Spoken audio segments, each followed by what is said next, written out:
ជម្រាបសួរបាទឥឡូវយើងនឹងចាប់ផ្ដើមសិក្សាស្វែងយល់អំពីការបញ្ចប់តួនាទីជាគណៈអភិបាលរាជធានីខេត្តក្រុងស្រុកខណ្ឌបងប្អូនគ្នាបាទយើងដឹងហើយច្បាប់របស់យើងបានកំណត់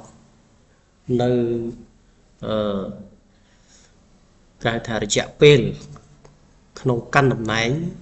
នៅមុខងារនីមួយៗជាគណៈបាលជាគណៈបាលស្រុកជាគណៈអភិបាលក្រុងជាគណៈអភិបាលខណ្ឌនិងជាគណៈអភិបាលរាជធានីខេត្តបាទគណៈអភិបាលនេះគឺមានទាំងអភិបាលនិងអភិបាលរងបាទជាការពិតណាស់គឺនៅក្នុងអាណត្តិនីមួយៗរបស់គណៈអភិបាលធ្វើការនៅកន្លែងមួយគឺមានរយៈពេលក្នុងមួយអាណត្តិ4ឆ្នាំអញ្ចឹងគណៈអភិបាលធ្វើការមួយកន្លែងគឺមានធ្វើការមួយអាណត្តិត្រូវបាន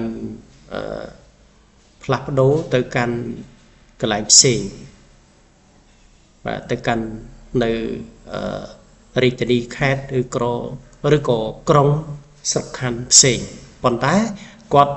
បើថាគាត់មុខងារគាត់មុខតំណែងគាត់ជាអភិបាលខេត្តរាជធានីអញ្ចឹងគឺគាត់នៅតែទៅកាន់មុខតំណែងដដែលប៉ុន្តែគាត់ខុសខេត្តទេណាបាទឧទាហរណ៍ដូចយើងឃើញអភិបាលខេត្តមួយចំនួនគឺត្រូវបានផ្លាស់ប្ដូរជាដើមបាទហើយស្រុកក៏ចឹងដែរក្រុងក៏ចឹងដែរខណ្ឌក៏ចឹងដែរដូចគ្នាបាទប៉ុន្តែក៏មានករណីអាចនៅបន្តបាទអាចនៅបន្តបានច្បាប់យើងអាចអនុញ្ញាតហើយនៅបន្តបាន2អាណត្តិនៅក្នុងមុខងារជាគណៈបាលបើថាអភិបាលរងស្រុកខ្លះឬក៏ក្រុងខ្លះឬក៏អភិបាលខេត្តខ្លះ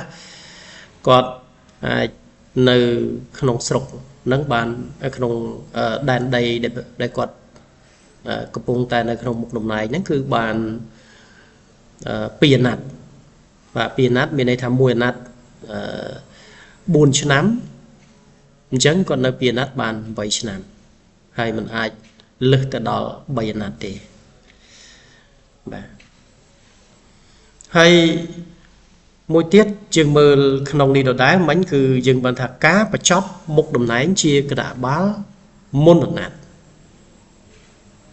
បាទការបញ្ចប់មុនអាណត្តិនឹងចឹងម៉េចមានន័យថាគាត់អត់ទាន់ចូលនិវត្តន៍ទេតាមច្បាប់របស់យើងនៅមុខងារសាធារណៈគឺអាយុ60ឆ្នាំគឺត្រូវបានច្បាប់កំណត់ឲ្យ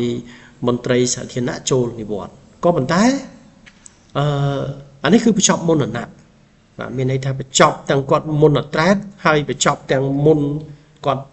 ផ្លាស់ប្ដូរទៀតតើមានលក្ខខណ្ឌនេះខ្លះនេះដូចសំណួរគេលើកមកតើការបញ្ចប់មុខតំណែងជាគណៈអភិបាលរាជធានីខេត្តក្រុងស្រុកខណ្ឌមុនអាណត្តិបានដែរឬទេជាសំណួរបើសិនជាករណីបានត្រូវឈរលើមូលដ្ឋានអ្វីខ្លះយើងមើលនេះជារូបភាពតំណាងនេះបាទនេះជារូបភាពទី1នេះគឺមានន័យថានៅមុខតំណែងនេះដល់ពេលរូបភាពបន្ទាប់នេះគឺអានេះគ្រាន់តែជានិមិត្តទេបាទមានន័យថាគាត់លែងជាស្ថិតនៅក្នុងមុខងារឬក៏ក្របខណ្ឌជាគណៈបាលទៀតដែរវិលបន្ទាប់យើងមើលតើឈរលើលក្ខខណ្ឌនេះខ្លះបាទឈរលើលក្ខខណ្ឌនេះខ្លះក្នុងការបញ្ចប់អភិបាលរងបាទត្រូវបានបញ្ឈប់ពីមុខតំណែងមុនពេលបញ្ចប់អាណត្តិការងារប្រសិនបើសម័យខ្លួនអានេះគឺគេនិយាយដាក់គេនិយាយចំពោះសម័យខ្លួនមានន័យថាมันមានជា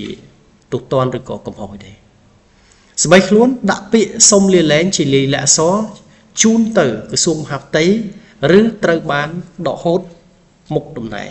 បាទនេះគឺជាការបញ្ជាក់មួយបាទមួយទៀតគេដាក់ករណីបន្ទាប់ទៀតគេនិយាយថាគណៈបាលមានន័យថាអភិបាលឬក៏អភិបាលរងណាមួយត្រូវបានដកហូតពីតំណែងមុនពេលបញ្ចប់អាណត្តិការងារក្នុងករណីណាមួយដូចខាងក្រោម chẳng khổng ní vì vậy thà cả này là đại trời bàn và chọc một đồng này chỉ cái nào bá muốn về bị chọc nè tí mùi bắt bóng lẹ nè sầm bắt chi áp bị bá rứ áp bị bá rồ và chẳng cứ cả nào quạt bắt bóng lẹ nè sầm bắt đấy quạt trời bàn và cái bị chọc một đồng này bà quạt bắt tập tiềnสมัติพิมพ์แบบจังแบบเซนจีกอดถือการในขนมขณะบาลังกอดปมเมียนสมัติพิมพ์ขนมกาดักนอมหรือก็ขนมกาบ่มปิงตัวตีพิริกจีขณะบาลเต้จังคือตรบานประจอบmột đồng nàyได้ที่ใบบ่มปิงกาเงี้ยมันบ้านละอมาถ้าถนัดดักนอมก่อนđã cả nghe ở thư rồi có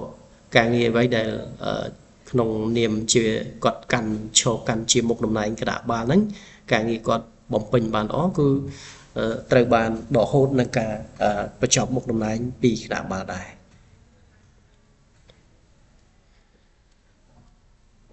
បាទបន្តទៀតមានបញ្ហាសុខភាពឬក៏បាត់បង់សម្បត្តិជីវៈវិជ្ជាជីវៈប៉ុន្តែក្នុងនេះគឺត្រូវមានគេហៅថាចេញជាលិខិតបញ្ជាក់ពីស្ថាប័នមានសមត្ថកិច្ចមានន័យថាដូចជាគាត់មានបញ្ហាអីក៏មកថាគាត់ជាពិការភាពឬក៏ភ្នែកមើលលែងឃើញដើរលែងរួចអីហ្នឹងបាទការបាត់បង់អីមួយអាហ្នឹងគឺបញ្ហាសុខភាពរបស់គាត់អញ្ចឹងគាត់មិនអាចមកបំពេញនៅក្នុងក្របខ័ណ្ឌឬក៏នៅក្នុងមុខតំណែងគាត់បានចឹងគឺត្រូវបានបញ្ចប់ដែរឥឡូវខ្ញុំឧទាហរណ៍ថាគាត់ដើរអត់រួចឬក៏គាត់ភ្នែកមើលលែងឃើញឬក៏ដៃគាត់មកថាមានបញ្ហាសុខភាពដូចជាងាប់ដៃមកជាហៀងខ្លួនអីចឹងមកបាទហ្នឹងគឺពុំអាចធ្វើការកើតហ្នឹងគឺគេចង់និយាយថាបញ្ជាក់ពីបញ្ហាបាត់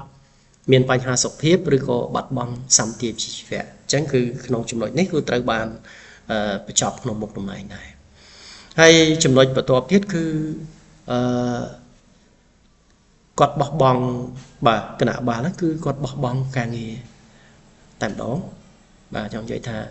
គាត់មិនមកធ្វើការឬក៏បាទគាត់អាចមានបញ្ហាអីឬក៏បញ្ហាអីគឺមិនមែនអានេះគឺគាត់បោះបង់ផ្ទាល់ខ្លួននេះគឺការបោះបង់របស់គាត់ណាបាទមួយទៀតទទួលមរណភាពបាទកណាជាគណៈបាលជាអភិបាលរូបណាដែរបើសិនជាគណៈបាលរូបណាដែរបើសិនជាគាត់ទទួលមរណភាពមានតែស្លាប់អញ្ចឹងគឺត្រូវបានតំណែងហ្នឹងគឺដកហូតដែរអត់មាននៅតទៀតទេណាបាទអញ្ចឹងមានន័យថាបងប្អូនយើងឬក៏សំណាក់និស្សិតស្រឡាញ់អាបាលខេត្តនេះឬក៏ស្រឡាញ់អាបាលរងស្រុកនោះឬក៏ខណ្ឌណាអញ្ចឹងស្រឡាញ់គាត់ចង់ឲ្យគាត់សញ្ញេអីយើងស្លាប់ទៅតាមគាត់ឯអត់ទេណាបាទអានេះគឺអញ្ចឹងមានន័យថាក្នុងនេះអត់ទេចៃលេងទេណាបាទហើយពាក់ព័ន្ធគាត់ទទួលមរណភាពហើយគឺត្រូវបានបញ្ចប់មុខតំណែងរបស់គាត់ដែរហើយនឹងមួយទៀតគឺគណៈបាលនោះគាត់មានការប្រព្រឹត្តខុសឆ្គងនៅក្រមសិលធម៌ជីវៈបាទតែគាត់ក្នុងអំឡុងពេលគាត់កាន់តំណែងឬក៏បំពេញមុខងារជាគណៈអភិបាលរូបណាមួយហ្នឹងគឺគាត់ប្រព្រឹត្តខុសអញ្ចឹងគឺត្រូវបានដកតំណែង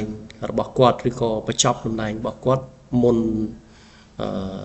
បាទមុនពេលកំណត់បានដែរបាទហ្នឹងអញ្ចឹងគឺយើងមានប៉ុណ្ណឹងហើយពាក់ព័ន្ធទៅនឹងលិខិតបទដ្ឋានគតិយុត្តផ្សេងឬក៏